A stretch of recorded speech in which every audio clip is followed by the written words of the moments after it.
Hello, I'm Steve Weber, the host of Book Cheapskate. We're running through the top 10 free Kindle books featured today on bookcheapskate.com. Happy Friday, everyone. It's November 14th, 2025. With me, as always, is my co-host and bookworm sidekick, Cassandra. Good morning, Cass. Good morning, and what a list we have today. It's all over the map in the best way possible. It really is. We've got something for absolutely everyone, and, they're all free for a limited time. So let's just jump right in with number one. This one throws you right into the deep end. It's No Clean Hands, a relentless crime thriller. And that title is no joke. The tagline really sets the tone, doesn't it? It really does, because happy endings only happen in massage parlors. I mean, wow. Okay, Yeah. so you know right away this is not going to be a feel-good story. It's pure hard-boiled more. Exactly. Our main character, our anti-hero, I should say, is Abe Lincoln. He's a homeless punk rocker in 1997. And that 1997 setting is so important, I think. Oh, for sure. It's pre-cell phones everywhere, pre-digital tracking. So when Abe stumbles on this drug deal gone wrong, a dozen dead bodies. And walks away with a duffel bag full of cash and drugs. He's basically a ghost, Mm. but a ghost with a huge target on his back. Right, and he's being chased by three very different, very scary groups. You've got the local biker gang. They just want their stuff back for their reputation. Then there's the meth cook, who is described as psychotic. He just wants blood.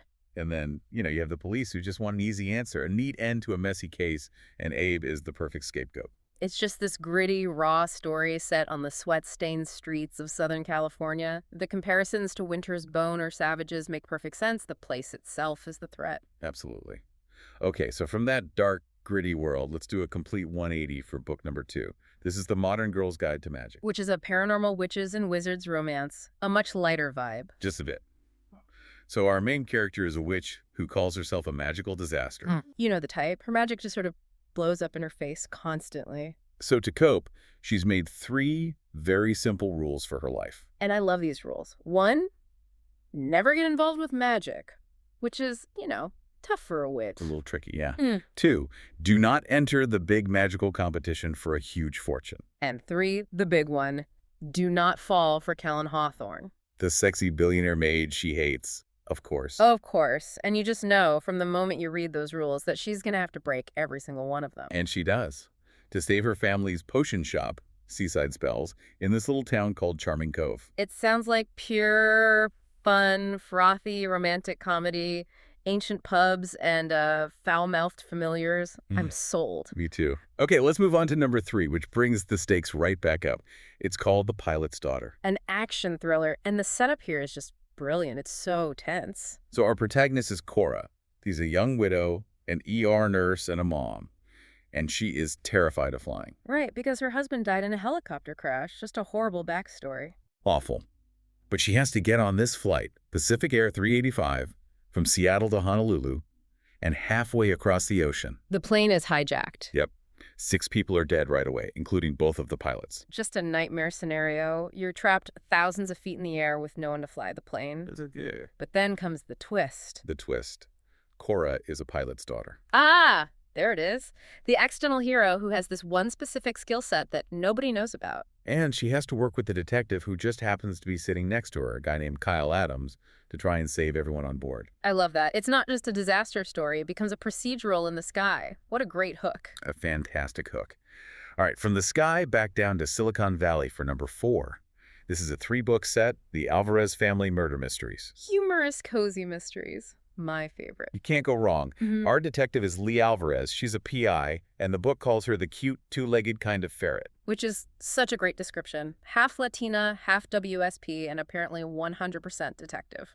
She mostly sniffs out cybercrimes, but sometimes she just falls over a dead body. As one does in a cozy. But the key to these is always the family, the ensemble. And this one sounds great. Oh yeah, it's a family business, discretionary inquiries.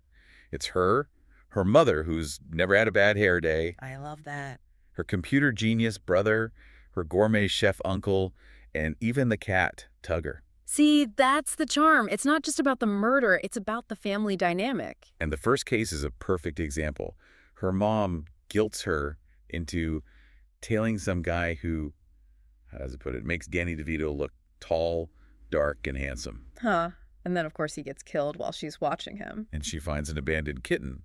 You have the murder, but then you have the kitten to balance it out. It's the cozy mystery formula, and it works. If you like Janet Ivanovich, this is right up your alley. Definitely. Okay, time to blast off. Book number 5 is The Contingency, which is some serious space fleet sci-fi. And the author, G.J. Ogden, is a Kindle Storyteller Award winner, so you know the writing is going to be solid. Good point.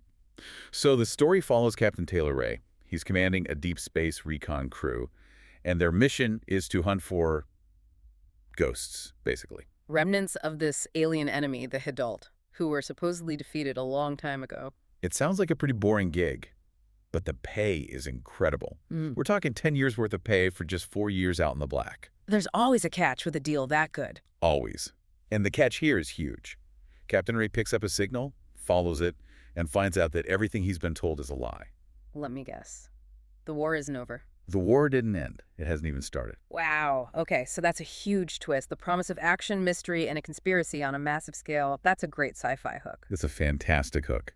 All right, book number 6 brings us back to Earth, but keeps things paranormal. Wolf-marked.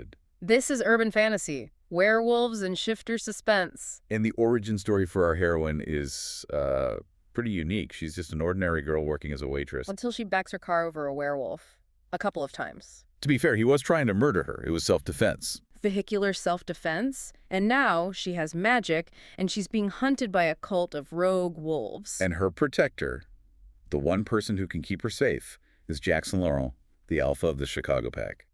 And there's always but he's the sworn enemy of her family. It's a classic enemies to lovers setup. You get that slow burn romance, that irresistible heat mixed in with all the action. She has to learn to control her new powers fast, or she's dead by the next full moon. High stakes all around. Definitely.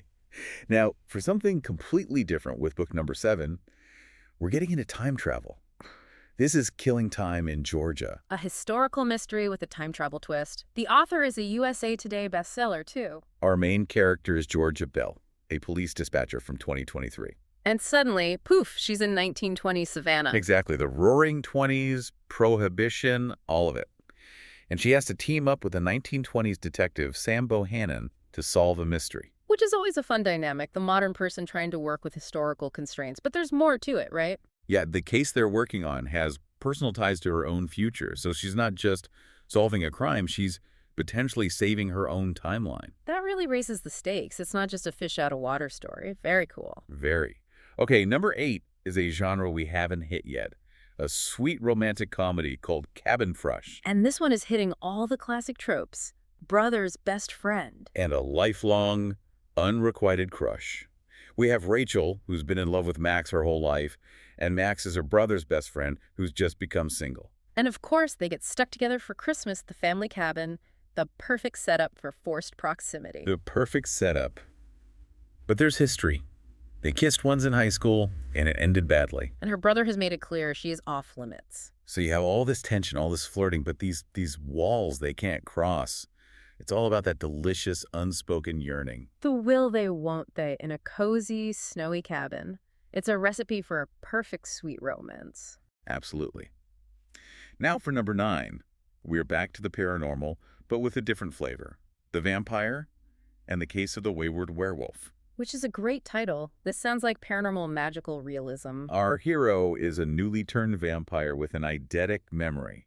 A photographic memory. And a can-do attitude, which I feel is important for a vampire. She fled London to get away from the Vampire King and ended up in Alaska. In a hidden paranormal town called Portlock. It's full of witches, shifters, necromancers, you name it. And she becomes the sheriff's assistant. So she's perfectly placed for a mystery. Exactly. The paranormal council that runs the town is always fighting, but then someone literally rips a werewolf's throat out. So the fighting becomes a lot less figurative. And she, as an outsider with a perfect memory, has to work with the sheriff to solve the murder amid all the pack politics and magical bureaucracy. It sounds like a supernatural police procedural. I like it. It sounds great. And that brings us to our final book today, number 10, a true classic. H.G. Wells's The Time Machine. Classic literary fiction. Even if you haven't read it, you know the premise.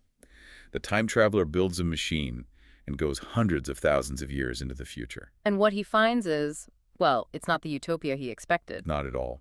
He finds humanity is split into 2 species. the gentle, beautiful Aloy who live on the surface. And the terrifying subterranean Morlocks who lurk below and prey on them. It's such a powerful social commentary on the class divide of his time, just Yeah. taken to its biological extreme. It really is. It's a visionary, haunting book, and it's a timeless warning, about what can happen when a society becomes too comfortable, too divided. It's as relevant today as it was then. An incredible and, I think, very necessary book to have on any list. What a range we've covered today. From cozy mysteries to the end of civilization, all in one go. Well, thanks for joining us today. And remember, if you want to download any of the books we've mentioned today for free from Amazon, visit us at bookcheapskate.com, and you'll have all the links right there. But do it now before these deals expire. Who knows? They might even expire later today. And don't miss tomorrow's show. Very morning. It's all brand new. Cass, we'll do it again then. Sounds good. Happy reading, everyone. Until then, keep on opening new worlds with great books without blowing a massive hole in your wallet. And whatever you do, remember this. When you read, Your mind becomes its own kingdom.